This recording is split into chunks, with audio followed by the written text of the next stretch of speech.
Lovely to have you here today. So I'd like to first acknowledge the first Australians whose land we meet today and pay my respects to the elders past, present and emerging. And I'm in Canberra today, so I'm on Ngunnawal country. I'd like to welcome you all on behalf of the organising committee. We're all there listed, so we're really excited to have you here as part of this symposium. As you may know, it's a all-week symposium. So today's topic is exercise and vitamin D. And each session, except for the Thursday, is recorded. So you can watch the sessions later. If you'd like to go to sessions tomorrow and Friday, please register for those separately. And we'd love to see you there. Just some basic housekeeping. Please leave your microphones on mute until the question time at the end. You can add questions in the chat box for the speakers and I'll pass them over to the speakers, or we'll do those at the end at the Q&A. This session is recorded and will be uploaded onto the website, except the Q&A session at the end, that will not be recorded. So today's speakers, we have Gilly Davy, and she's the founder and director of MS Get a Head Start. She's a consulting neurological physiotherapist and clinical director of Connect Neurophysiotherapy based in Auckland in New Zealand. She's passionate about changing the world of physical rehabilitation and exercise for multiple sclerosis.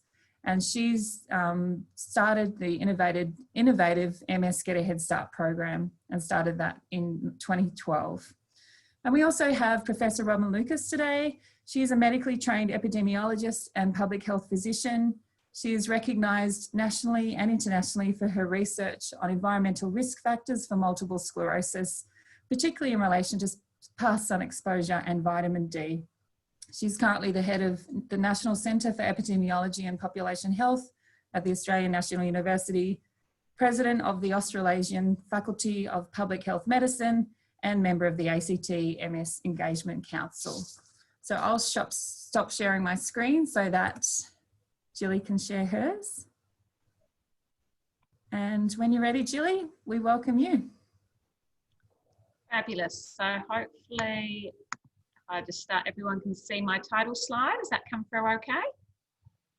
Beautiful. So thank you ever so much for the opportunity to speak to you all today. It's always a real privilege and a pleasure to be invited to talk about a topic that I'm very passionate about, which is exercise. And as you can see by the title of the slide, that I do believe is non-negotiable as well for MS. So thank you very much, Jo, for that lovely introduction. So she said, I am the owner and director as a neurological physio of a company called Connect Neuro Physiotherapy. And we're based in Auckland, New Zealand, and there's a little picture of our clinic here.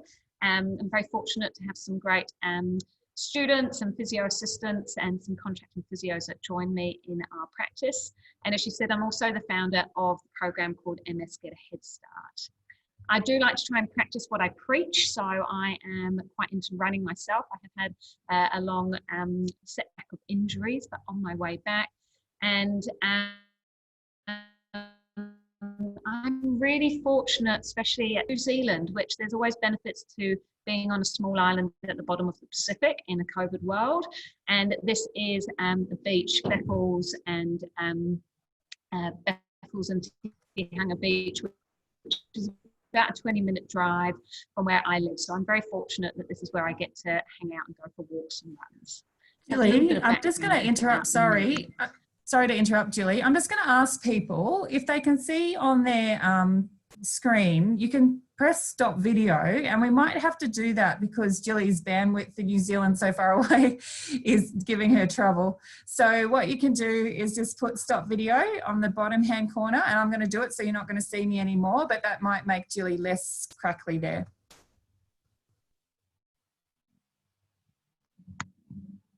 Sweet. Hopefully, well, everyone does that. And Jo, do jump back online again if anything's not quite clear.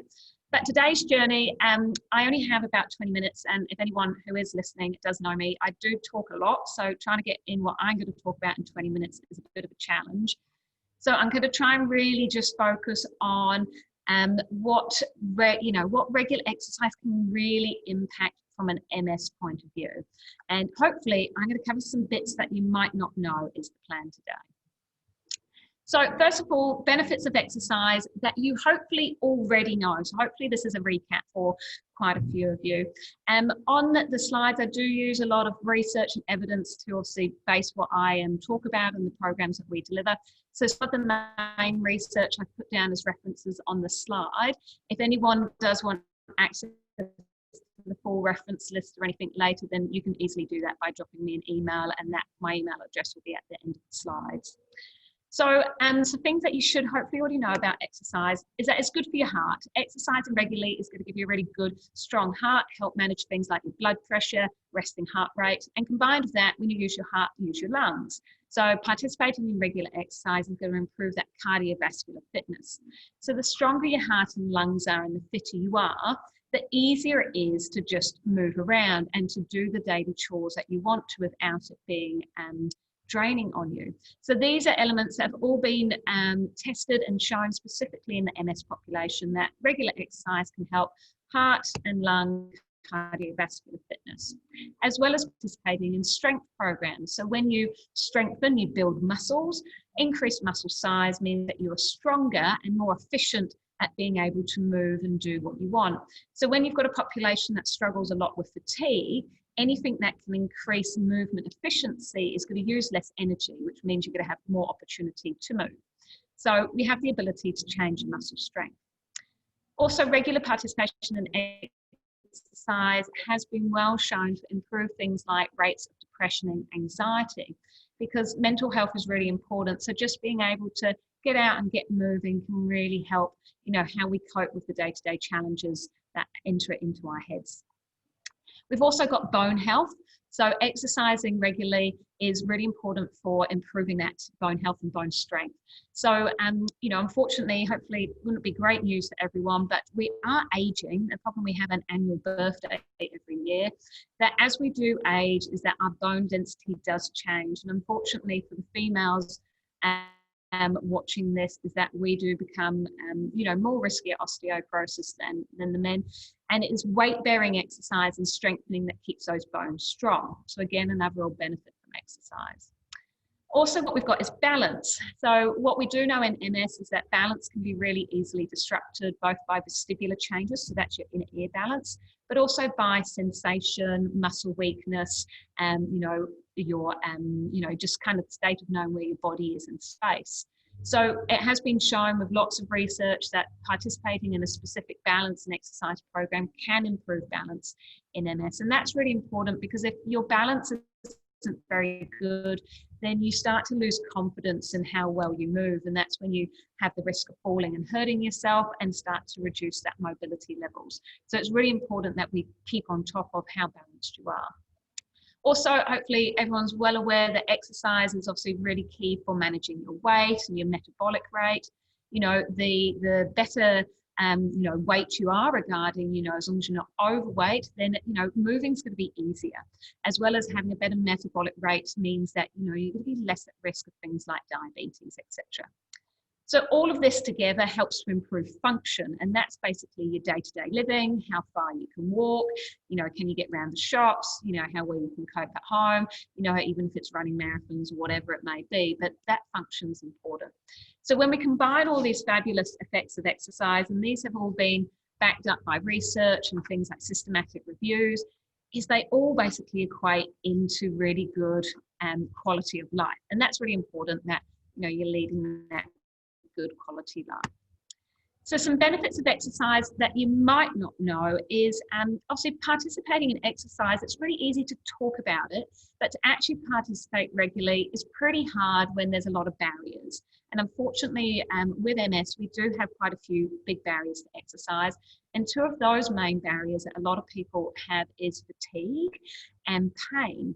If you're really exhausted, one of the last things you want to do is then get up and go do an exercise program. And also if you're really sore and you've got a lot of neuropathic pain, it takes a lot to motivate yourself to exercise.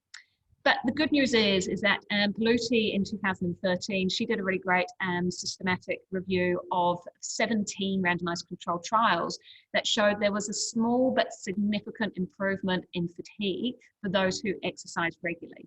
So though individuals with MS might not be jumping out of bed quite as energetically as this little infographic, but if you are struggling with fatigue, though it sounds a little bit contradictory, it is exercise that is going to significantly help to improve that fatigue. And then the other one is pain, and especially neuropathic pain, which is a hypersensitivity of the nervous system. That if you don't move because of pain from a nervous system point of view, then that pain starts to get more. It's when you move the body for a range of movements and participate in exercise that you help to kind of desensitize that kind of neuropathic burning pain that you can receive. So the good news here is those two barriers that a lot of people will put up as can't exercise because I'm tired or I'm sore, is actually exercise is going to really make a benefit to those. Now I'm going to get on to spend a bit of time on this slide here, because this is the really important slides. As I say, hopefully the first slide everyone knew plenty about regarding exercise helping with heart and lungs and muscles and stuff. It might have been news to some of you that, exercise can actually help fatigue management and pain. But now I'm going to kind of get into some of that nice new nitty gritty stuff that is coming out.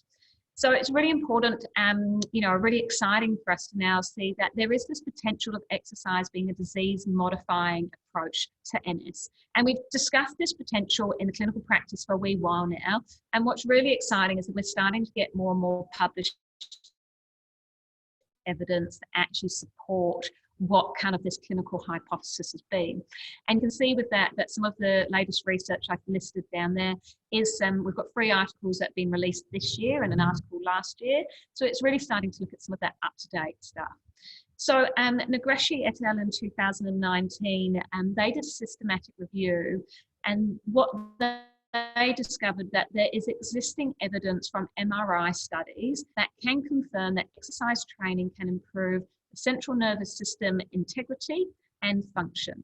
This is evidence, there's also evidence of a positive effect of exercise training on the modulation of the blood-brain barrier permeability markers and brain-derived neurotrophic factors.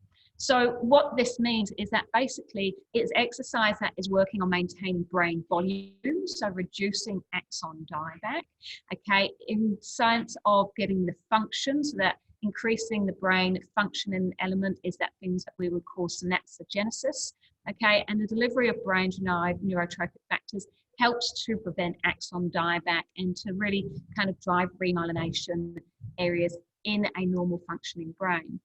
And we also know with MS that it being an autoimmune condition that is inflammatory, that there is this relation with the blood-brain barrier. And if we know exercise can improve the integrability and the permeability of the blood-brain barrier, that puts us in a better situation moving forwards.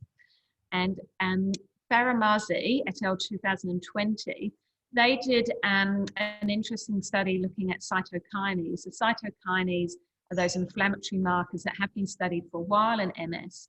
And they've just recently published a research program that looked at 12 weeks of combined exercise resistance training, endurance, plus improvement in cytokines levels. So basically showing that exercise is has the ability to lower inflammatory markers.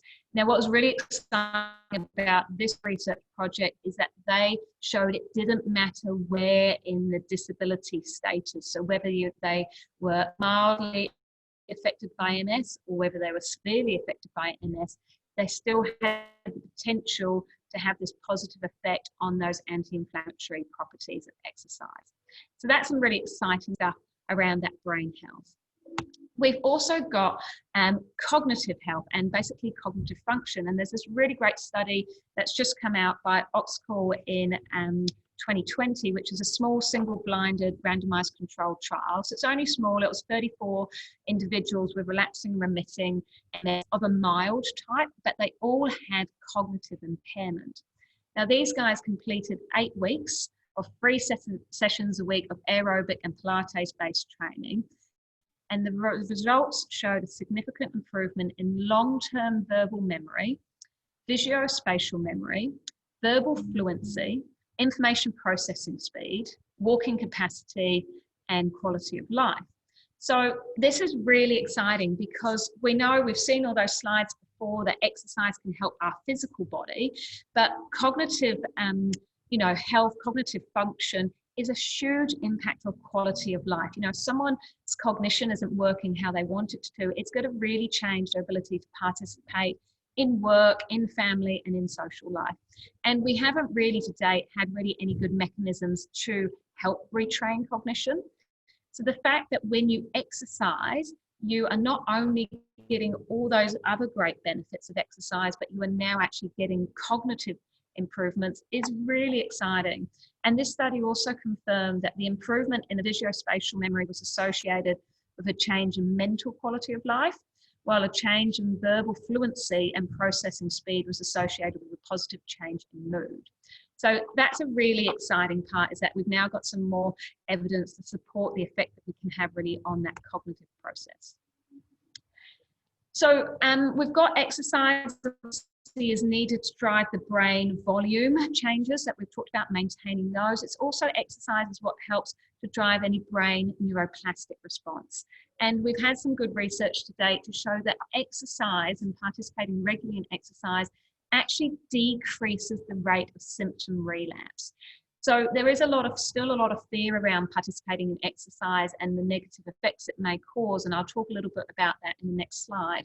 But it's really important to understand that the evidence to date does show that exercise does not increase or cause any relapse. We've also got building our synapses, so that when we go and strengthen our muscles, we're not only creating muscle strength and muscle bulk changes, but we also create something that we call is synaptogenesis. So what this does is increases how much the synapses, and so those nerves are talking to each other. So we get new nerves and we improve the efficiency of how they talk.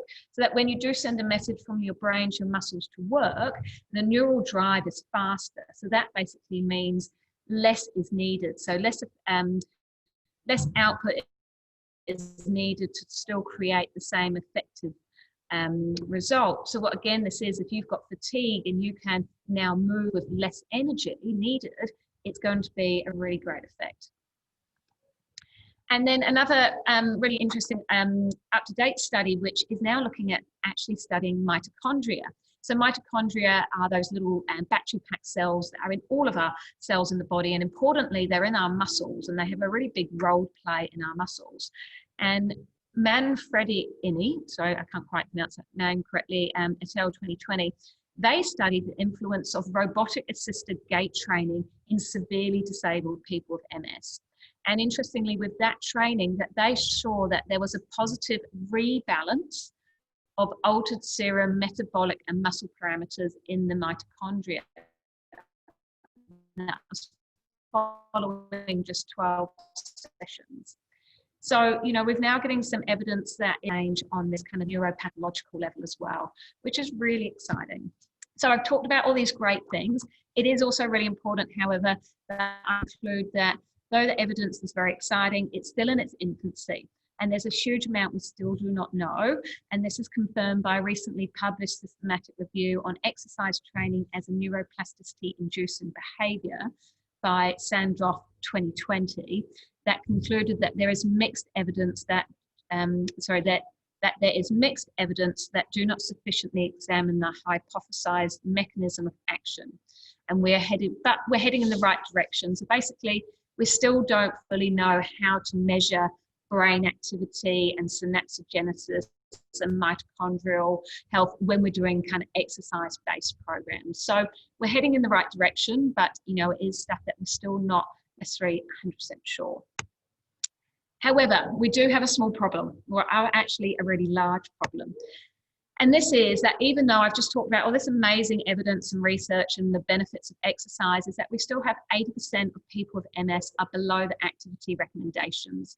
So those activity recommendations are from the World Health Organization of 30 minutes of moderate aerobic exercise daily, or by Latimer Chung's paper in 2013, which is some MS-specific guidelines of 3 30-minute sessions of aerobic exercise a week and 2 strength sessions a week. So we've got basically only 20% or less of individuals with MS participating in regular exercise, which is really, really difficult to hear. And unfortunately, the more shocking element about this is that stat has not changed the last 25 years. So unfortunately, that's pretty good evidence that whatever we're doing in the healthcare world at the moment isn't trying to address this. So why is this an issue? Now, some reasons are there about relapses and exercise making people worse, because it isn't well explained or well taught at the onset of MS that when you exercise and you get hot and your core temperature raises, is that slows nerve conduction speed down, and you can get symptom exacerbation as a temporary sign when you exercise. So you can imagine if you've just been newly diagnosed with MS and you try and exercise and you get double vision, or you get numbness or weakness and your symptoms get worse, it's a pretty quick way to put people off exercising. So we need a lot of education up front so individuals really know that this is only a temporary change and that you need to exercise to get all those long-term benefits that we've already discussed. There's a lot of inconsistency in actually what is the right thing to do with MS, and that's what's being taught through our universities and actually our healthcare providers. So we're needing as a team to get together a bit more and really make sure that the research is coming together of what is the best way to treat someone with MS. There's still a lot of what I call cotton wool approaching. So this is going to be a shameless plug where I do plug our MS Get a Head Start program, which does have 10 hours of online training for healthcare professionals in how to treat MS correctly. Obviously, when you get diagnosed with MS, you're not given a manual with all these exact answers in, but with the fabulous work that ACT and MS Symposium are doing now, is that accessing reliable information about the correct ways to manage MS is getting easier, although Google is still a bit of a scary thing. And unfortunately, we've actually got quite a poor referral rate as well into exercise health professionals. So just staying on this topic for a moment, so leading on from that poor referral rate, what we do need to acknowledge is which health professional is best positioned to provide advice and education about exercise specifically for MS. So research has confirmed that many people with MS do lack the knowledge and understanding of the perceived benefits of exercise. And actually, it's one of the most highest unmet needs of people with MS is accurate information regarding exercise. Richardson et al. Did a really interesting study they published last year where they interviewed neurologists who did specialize in MS. This was done in the States. And they interviewed them about their view and understanding of exercise promotion for comprehensive MS care. So what we do know is our neurologists provide the first line approach of slowing disease progression with the administration of our disease modifying medication. However, the comprehensive medical management also requires second line approaches that mitigate residual symptoms and dysfunction that compromise quality of life. So exercise presents one of the only strategies that safely and effectively manages symptoms, functions, and quality of life. However, Richardson et al. Concluded that neurologists are undertrained and under-resourced for the promotion of exercise. So there's two elements that this raises is firstly, as health professionals and those people in the multidisciplinary team, is that we do need to do more to create a seamless referral system from our neurologists to professionals such as physios, OTs and ex-physiologists who are adequately trained in MS to help treat. But also as individuals living with MS, it is at this point now that currently you cannot solely rely on your neurologist providing you with all the information about exercise you need to know, because they've got a pretty tough time just trying to do with the medications at the moment. Now, just coming up to time, but just a couple more slides to go through. So this is one of my favorite images of the brain. It sneaks into many of my presentations, but just kind of concluding that any form of brain changing, so maintaining brain volume, neuroplasticity, remyelination, is all activity dependent. So basically, if you are not active, it's going to be pretty hard to achieve any of those positive brain changes. But also an important part is that axonal loss and cerebellar atrophy occur early in MS. Like by the time someone's diagnosed, they're diagnosed because you present with symptoms. So we already know that there is changes to the central nervous system. However, a really interesting published paper 2 years ago is showing that there's a real window of opportunity that's currently being missed in MS and exercise, is that all of the research to date looks at people who are at least 2.5 years or longer post-diagnosis regarding influence of exercise. So though we've got individuals who we know have a central nervous system change at diagnosis, we're not exercising and referring and even researching that early newly diagnosed population well enough at the moment. Because it's been well defined that remyelination fails in the later stages of multiple sclerosis, and this is either dependent from a depletion of the adult oligodendrocyte propagators or from damage to the axons that can't be changed. So very briefly, how to exercise. Now this is a whole topic in itself, which we won't be able to cover today, but how to exercise is aerobically getting puffing and panting out of breath, needs to be 3 to 4 times a week, and high intensity interval training is the way that we are going with the MS research and the MS population. Strength training needs to be 2 to 3 times a week, but also you do need to see a professional to get some advice around that. So with our MS Get a Head Start program, we came together with 6 core principles of exercise, that it's by delivering high intensity interval training can get that cardiovascular response, but also help manage neuromuscular fatigue. We make exercises specific to the individual that are adequately challenging for a neurological change in a positive sense, that you're exercising frequently and fun, and to really help drive that behavior changes. So ultimately, we're looking at changing that trajectory of MS so that we're going to be secondary long-term issues that arise from immobility. So the take-home messages from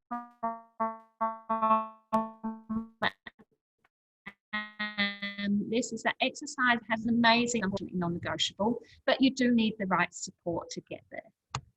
So thank you ever so much to listening, and I'm going to hand you back over to Jo because there's something she's going to do regarding question, website, and my email address. Wonderful. Thank you so much, Gilly. We lost you a couple of little times, but most of the time we were with you, so that's good.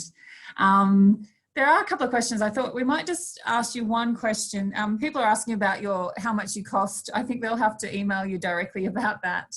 And they're asking about cardio versus strength sessions. But one question was around what your views are on blood flow restriction training.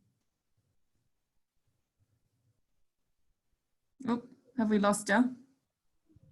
It's a very good question, which I'm going to say I can't really give a very strong answer on, because it's nothing that I have seen specifically in the MS population training. I'm aware of blood flow restriction training in an athlete, and I have attended a talk on it. And my first concern about blood flow restriction training is it's not very comfortable. It doesn't necessarily, it's a pretty, it can be a bit of a painful and not a very nice system producing. So it does produce high intensity, really good response to start with. Wonderful. And one person's just asked, could you put the exercise combo slide back up just quickly, Gilly? In the sense of what to do, what to achieve. How many cardio, how many strength sessions? There we go. So we're looking at 3 to 4 times a week of getting that puffing and panting out of breath, and I advise that in that high intensity interval work, and the strength is 2 to 3 times a week.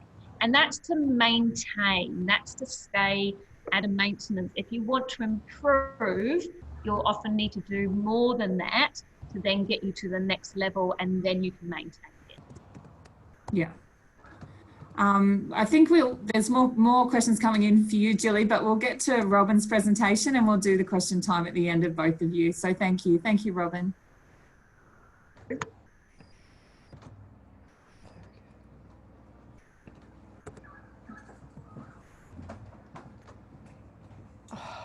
Can you see my screen, Jo? Yes, I can, Robyn. Okay, great. Thanks, everybody. And as Gilly said, I'm also a good talker. So I've been deleting slides all morning, so I hope I can get through this in a reasonable amount of time. The topic I'm going to talk about is sun exposure, vitamin D, and multiple sclerosis. And I know I've talked about this lots of times before, and many of you will have heard me talk about it. And I hope this is sort of, I guess, where my thinking is now, and perhaps a little bit moved on from where it's been before. I'd like to start by acknowledging the traditional custodians of the land that we're meeting on today, the Ngunnawal and Ngambri people, and pay my respects to elders past, present, and emerging. So I just have to figure out which of these screens I can use to change slides. No. So this is what I'm going to talk to you about. We're going to go through the basics, a little bit of the basics of sun exposure and vitamin D. I'm going to talk a little bit about what's new in our understanding of MS, take you through some of the recent evidence on low sun exposure and vitamin D and risk of developing MS, and then try to answer the question, I have MS, what should I be doing about sun exposure and vitamin D? You might have seen this slide before, but it's to make the point that sun exposure is not just UV. So we focus a lot on UV because, particularly in Australia, we know really a lot about sun exposure and skin cancer, and that's mainly through a UV pathway from ultraviolet radiation. But we're starting to believe or understand that there are also effects of exposure to visible light and exposure to infrared. I'm going to still focus on UV because that's where most of our evidence is. So when you get exposure of the skin to UV, sunlight's basically energy.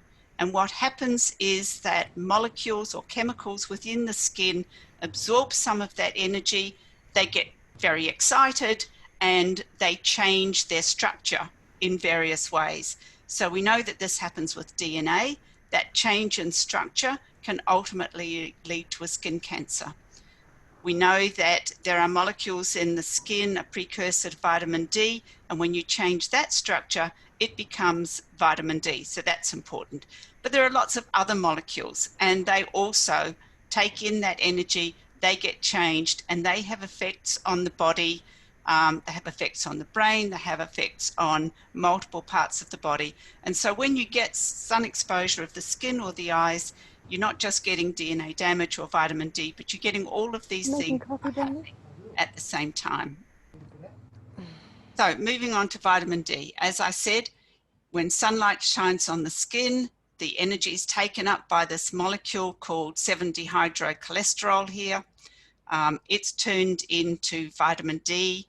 The vitamin D in the skin is taken up by the blood that's circulating in the skin, and it circulates through the body, but is picked up by the liver, and in the liver is turned into this 25-hydroxy D3. And it's a complicated name, but the reason it's important is that is what we measure in blood. We don't actually measure vitamin D, we measure this metabolite of it called 25-hydroxy D3. So there are other things that influence that 25-hydroxy D3 level in the blood, other than sunlight exposure. So we know that you can get vitamin D also from diet. So you see milk, cereal, fish, eggs, and from supplements.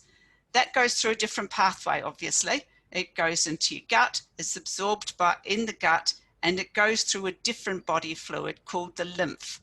But it also ends up in the liver and gets turned into 25-hydroxy D3.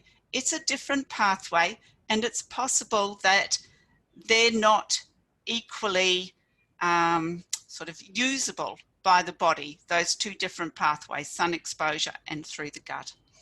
So the other thing that we're coming to believe is that inflammation actually drives the 25-hydroxy D3 level down.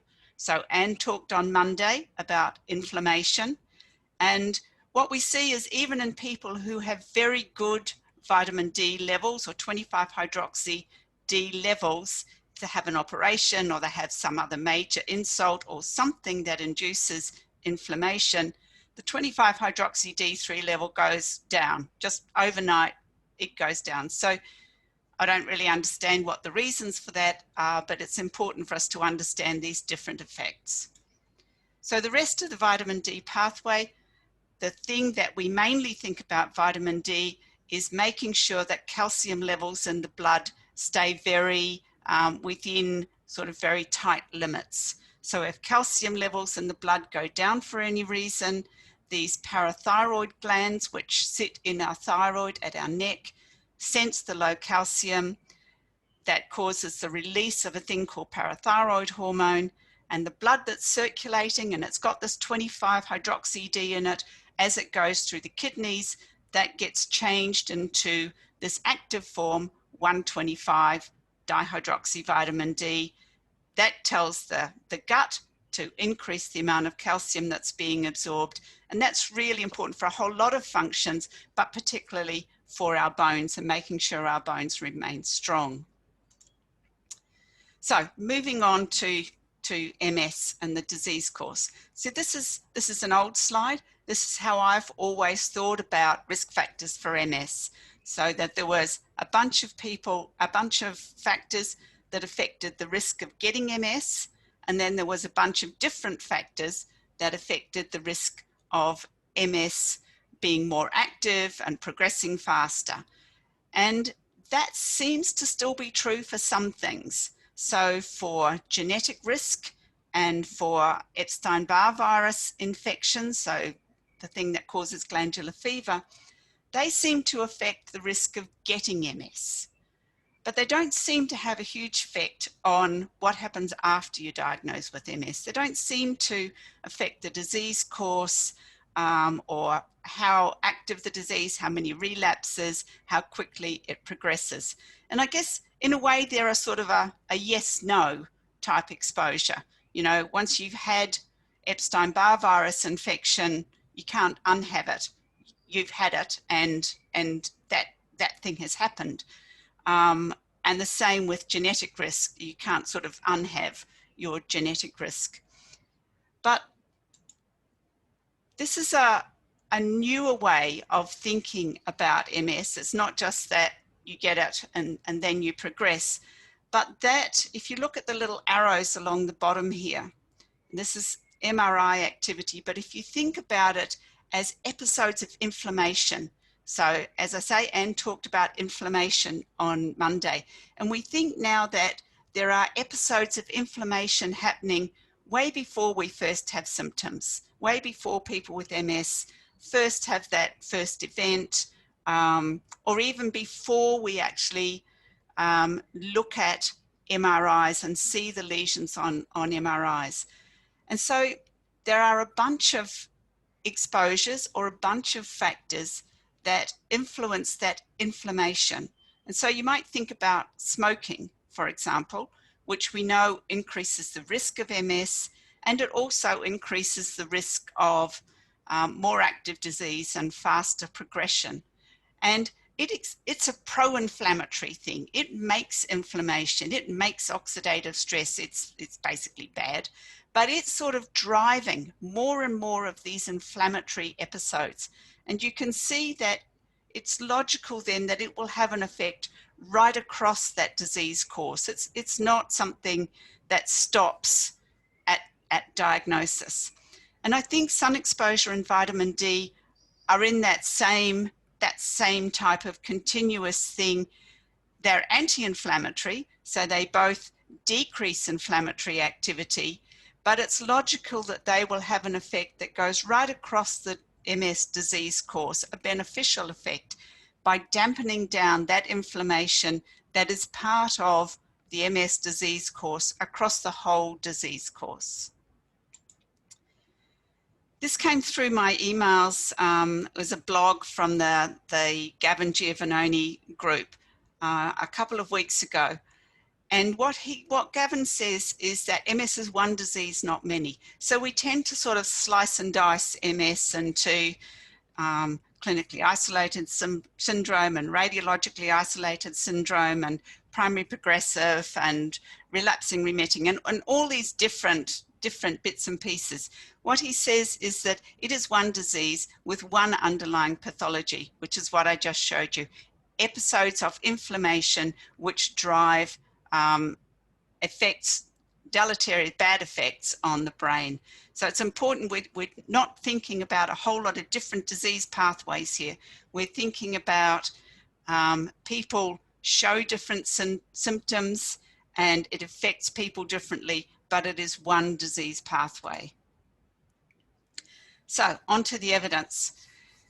So in terms of developing MS, and that's where most of the research is, we know, and there's quite strong and consistent evidence that higher levels of sun exposure and higher vitamin D levels, 25-hydroxy-D levels, are linked to a lower risk of developing MS.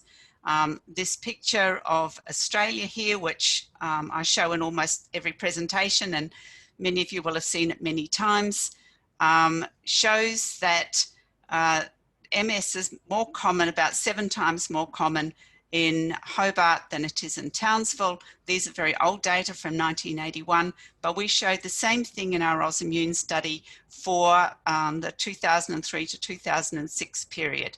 So MS is more common as you get to less sunny locations. That's not very strong evidence, you know, it could be lots of things.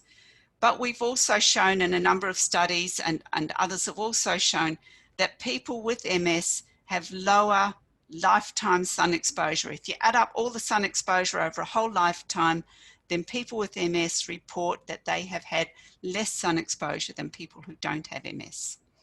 In terms of 25-hydroxy-D or vitamin D, we know that people who go on to develop MS have lower 25-hydroxy-D. Their mothers have lower 25-hydroxy-D when they're pregnant with the person who will go on to develop MS as an adult.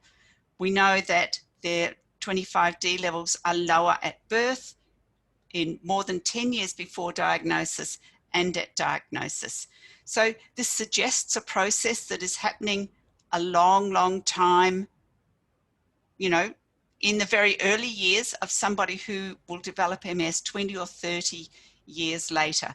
But this evidence is really quite consistent. So I want to show you this picture, the graph at the bottom there, which is 25-hydroxy-D levels at birth. And it's a study from the Northern Hemisphere. I can't say either Denmark or Sweden, but somewhere which doesn't have very much sun compared to us. So this on the y-axis is called this odds ratio. Now, if you're a betting person, you might know about odds. I don't think odds are used anywhere except in betting and in epidemiology. But what it is this line here, where the odds ratio was 1, means no effect. So that's a sort of a 0 effect. So if there is anything that's sitting on the 1, it's not having an effect. If there's any line that crosses the 1, it means we're not confident that it has effect. These dots are our best estimate of the size of any effect. And these lines here are our uncertainty.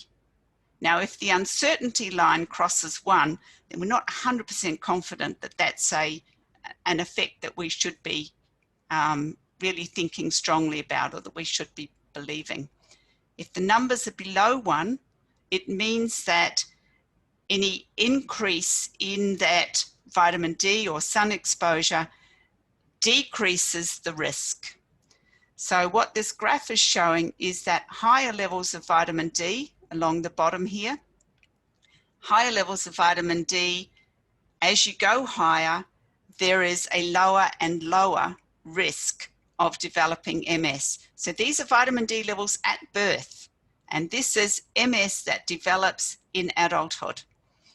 And what it shows, what this graph shows, is the more vitamin D you have, the higher the levels, the better. But it's really important to look at the numbers along this x-axis. We normally say that people need to have more than 50 nanomoles per litre of vitamin D, 25-hydroxy-D. You can see that these levels are all very low. That's because this is a high northern hemisphere place where they don't have very much sun, and the vitamin D levels are all very low.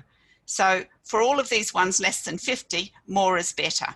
But what I'm hoping that I'll be able to tell you about is that once you get above 50, more's not necessarily better. What we do find from a couple of studies is that the sun exposure effect, but not the vitamin D effect, seems to be consistent across populations. Now, I used to talk about, is it sun exposure or is it vitamin D? And actually that's a really stupid question, because when you have sun exposure, you also get vitamin D. So sun exposure can have effects through vitamin D or through those other molecules that I showed you. So the sun exposure effect, some of it is a vitamin D effect, but there are other effects. If you take vitamin D supplementation, that's only a vitamin D effect. So the graph on the left is from a study in the US, the MS Sunshine study. And these red dots and bars are the same as what I showed you before, the same type of graph. Again, it's the odds, the lines at 1. These red ones are for sun exposure. And you can see that across blacks, Hispanics, and white people, there is this consistent protective effect. For Hispanics, there's a little bit of uncertainty around that, but it's pretty much the same effect across all ethnicities.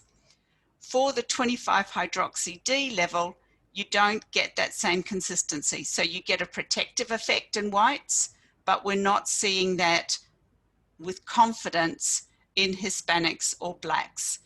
This may be because the 25-hydroxy is reflecting sun exposure, and there's a really tight association between sun exposure and 25-hydroxy vitamin D in white people, but in dark-skinned people, because of the pigment, you don't get that close relationship.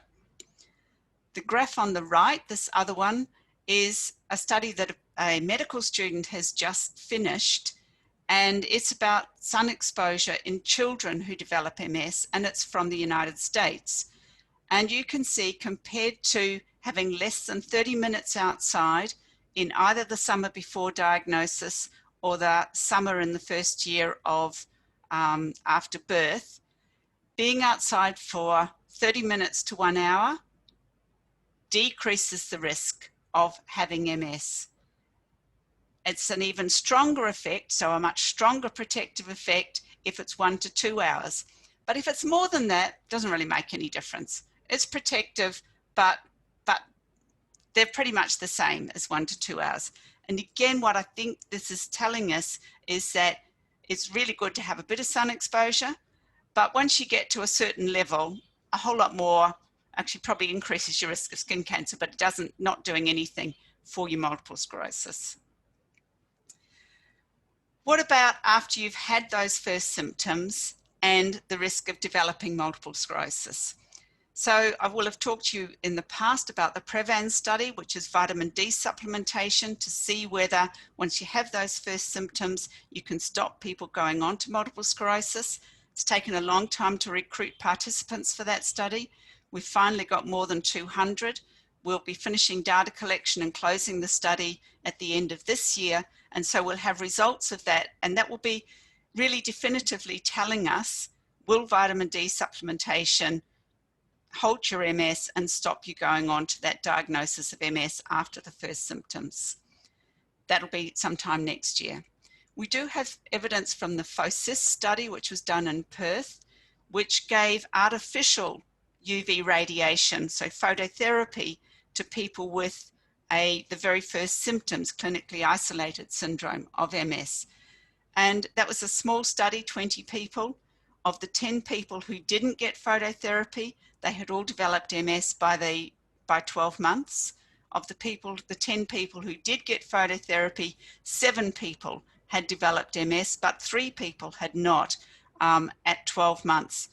So because it was such a tiny study, that was not statistically significant, but it is suggestive that sun exposure after those first symptoms might at least delay your onset of multiple sclerosis. We also have a little bit of evidence from that in the Osimmune study, where after that first event, people who increased their sun exposure were less likely to develop MS over the following 5 years and had fewer relapses. So this is not an absolute amount, it's about changing the amount. And some of us have tossed around the idea of like an acclimatization effect. So your body gets used to a certain amount of sun exposure, and you need to, by changing that sun exposure, you can get a stronger effect on inflammation. It made me think earlier, you know, in the last few weeks, we've had this nice warm weather, and 10 degrees in the middle of winter was cold, but it was okay, expected. But after we'd had some warm days and then we got 10 degrees, it was freezing. And it's because we had started to acclimatize to that warmer temperatures. We wonder whether there's something like that happening with sun exposure and vitamin D. In people with MS, the work has mainly been done around vitamin D supplementation. And we know that there are beneficial changes in the immune cells.